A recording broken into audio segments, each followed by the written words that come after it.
오늘 셀라이프 여호수아서 13장 15절에서 28절의 말씀은 요단강 건너편 동쪽의 땅의 지파로 이제 갓 지파, 르우벤 지파, 그리고 오늘 본문 말씀 뒤에 보면 므낫세 절반, 므낫세 반 지파가 기업으로 받은 땅에 대해서 말씀을 해주고 있습니다.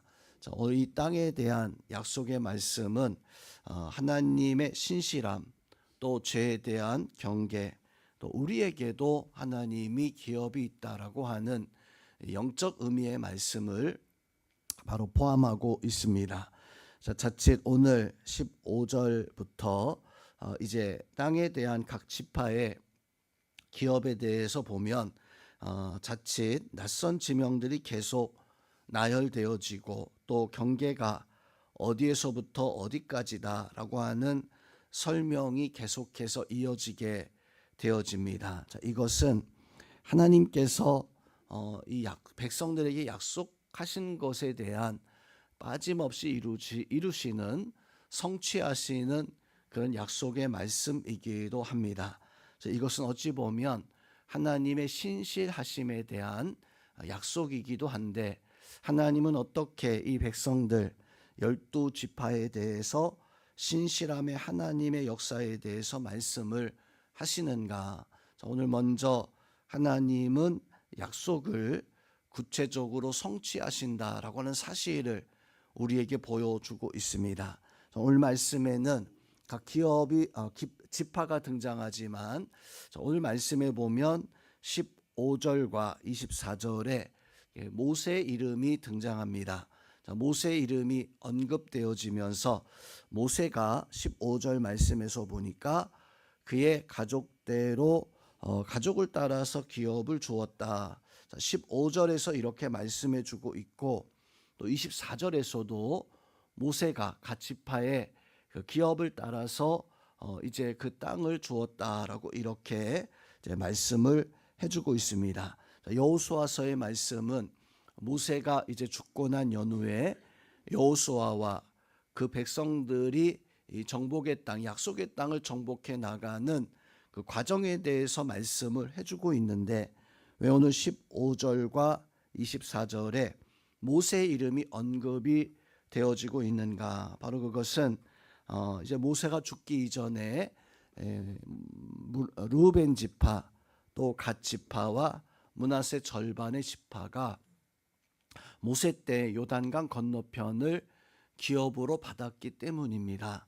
모세가 이 백성들에게 기업으로 나누어 주고, 또 그래서 정복 전쟁을 할 때에는 이 지파의 여자들과 또 자녀들은 그 요단 동쪽에 남겨두고 남자들만, 전쟁할 만한 사람들만 이제 무기를 들고 정복 전쟁에 참여하게 되어집니다. 그래서 이미 이 땅을 기업으로 모세 때 받았기 때문입니다. 이것은 곧 하나님의 약속이 이미 르우벤 갓 지파에게 성취되기 시작했었고, 또 더 나아가서는 이스라엘 나머지 지파들도 그 땅을 기업으로 받을 수 있다라고 하는 것을, 약속이 성취되어져 나가는 과정에 대해서 말씀을 해주고 있습니다.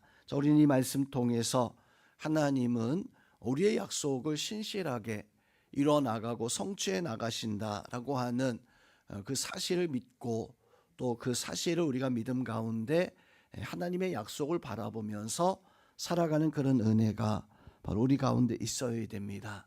약속을 성취함을 바라본다면 우리는 기다림의 시간이 있어야 됩니다.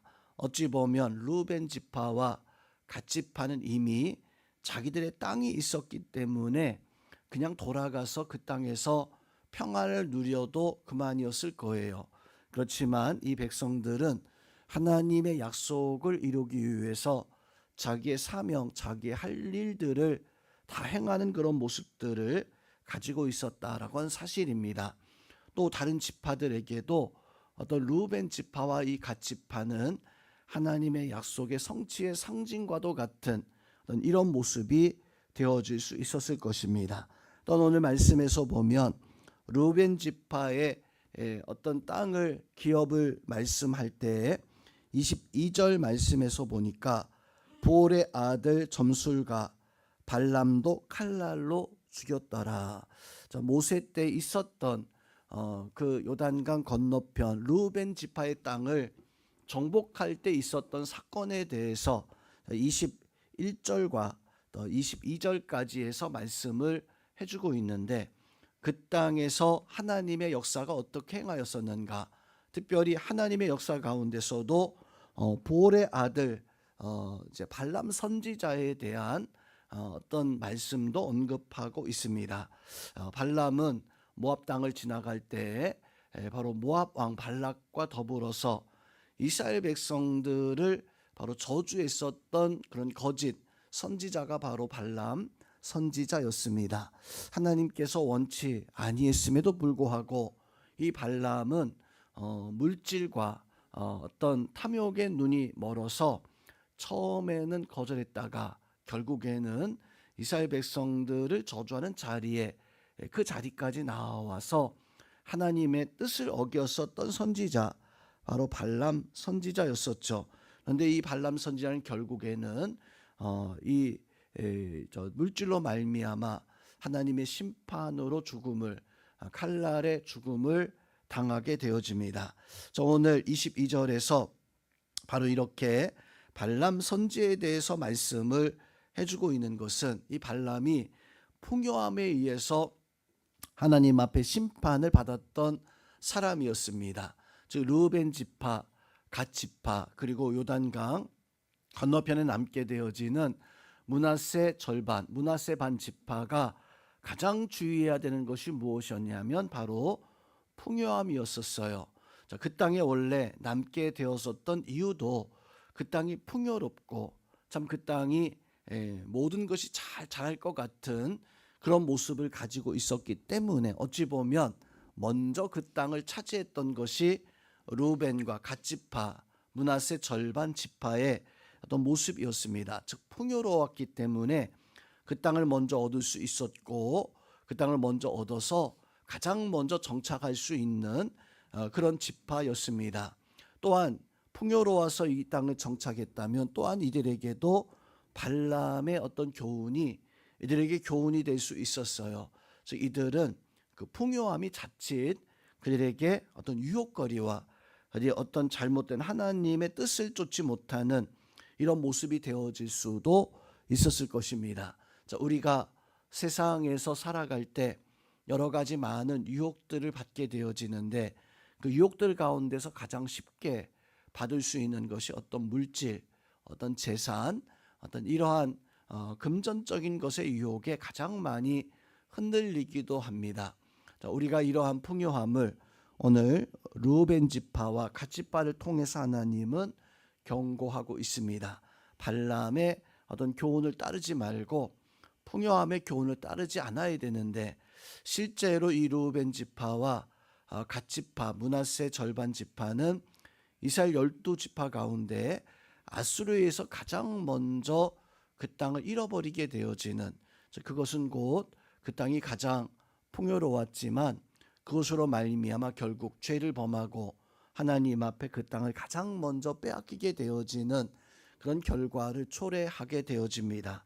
자, 우리도 하나님이 주신 어떤 풍요함, 하나님이 주신 그 축복이 우리에게 죄가 되어지지 아니하도록 우리가 하나님 앞에 받은 바 그 은혜가, 받은 바 그 사랑이 우리에게 온전히 복이 될 수 있는 그런 성도님들이 다 되시기를 주님의 이름으로 부탁을 드립니다. 또한 오늘 23절과 28절 말씀에서 보니까 르우벤 자손의 기업, 또 갓 자손의 기업은 그 가족대로 받은 성읍들과 주변 마을들이다라고 이렇게 말씀을 해주고 있습니다.